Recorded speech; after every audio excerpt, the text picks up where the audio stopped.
Ako'y hindi mapakali, no? Kasi naaawa ako sa mga taong nagsasabi ng katotohanan. Naaawa ako dun sa mga taong gustong-gusto sumigaw ng mga katotohanan. Pero napipigilan sila dahil pamilya, sariling buhay nila ang nasa bingit ng kawawaan. No? Alam niyo mga kapatid, para sa akin, kung ganito ng ganito rin lang naman ang galawan ng mga kriminal, yung bang tinatakot ka, yung bang pati pamilya mo idadamay, matapos silang makapagpayaman sa bansa natin, matapos nila gamitin ng mga mamamayang walang-wala at nagugutuman, yung bang sa pag-approach nila ng tulong sa tao, kapalit na malaking halaga, ay ang pagkonsente sa mga katarantaduhan nilang gagawin. At ngayon, na itong mga ginamit na taong ito ay may konsensya, ito ay suko na sa paggawa ng mga karumalduman.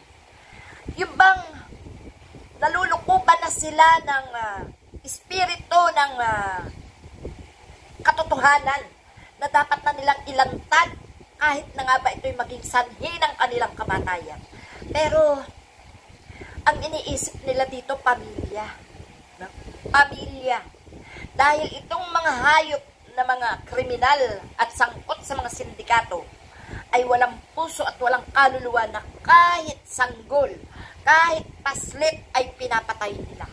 Magamit lang nila, mailigtas lang nila ang sarili nila, wag lang silang mahatulan, wag lang silang tuligsain, wag lang patunayan na sila ay mga sangkot sa sindikato na naghahasik ng lagim sa bayan.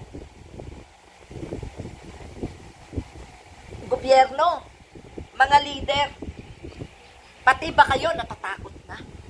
Pati ba kayo walang magagawa dito?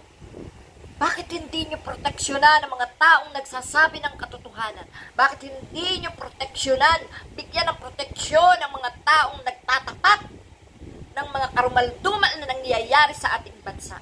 Kung mahal nyo ang Pilipino, dapat yung mga kasundaluhan, mga kapulisan, yung mga binabantaan ng pagpatay, yung mga tinatakot, yung mga talagang pinapapatay, yung mga nagsasabi ng katotohanan, dapat po yan ginagamitan nyo ng pagbabantay, ng proteksyon, binibigyan nyo mula sa ating mga kasundaluhan. Ang taong bayan ang nagpapasweldo sa lahat-lahat ng ahensya ng gobyerno. Maari po ba nabigyan nyo ng proteksyon ng mga taong pinagtatangkaang patayin, pinagbabantaan, tinatakot dahil gusto nilang itago ang habang buhay ang kanilang mga karumaldumal na ginagawa sa ating bayan? Pwede po ba na ang mga kahit na anong laki ng mga sindikatong ito, kahit na ito'y ano paman, gaano paman kahirap labanan, hindi po ba po pwede na ang ating makasundaluhan na pinapasweldo rin naman ng mga mamamayang Pilipino ay gamitin ninyo bilang tagapagbantay sa buhay ng mga taong nagsasabi ng totoo? Hindi kasi gaanong nakakalaban ang mga taong ito sapagkat alam nila na ang kakalabanin nila ay sobrang lalaki ng tao. Halos kaya nilang bilhin ang Pilipinas kung kaya't ang buhay ng mamamayan na nagsasabi ng katotohanan ay umaasa na lamang sa dasal, sa Diyos na makapangyarihan. Tama, ang Panginoon ang pinakamatinding sandata ng mga inaapi laban sa mga nang-aapi. At kung ang ating gobyerno ay maka-Diyos, makabayan, makatao, wala kayong magiging takot para labanan ang lahat ng taong gumagawa ng katiwalian, mga pagpatay sa ating mga kababayan. Dapat,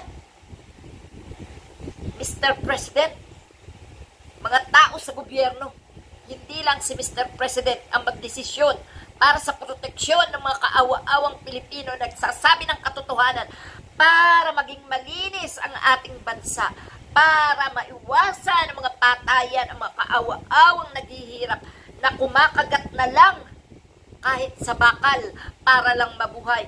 Mga kumakapit sa patalim na sa bandang huli, buhay nila ang kikitlin. Maraming salamat mga kapatid. Hangad ko po ang pagdinig ng gobyerno sa ating isinisigaw na ito. Proteksyon para sa mamamayang Pilipino na kaisa na naghahangad ng katahimikan at hustisya sa mga kawawang pinapatay. Salamat mga kapatid.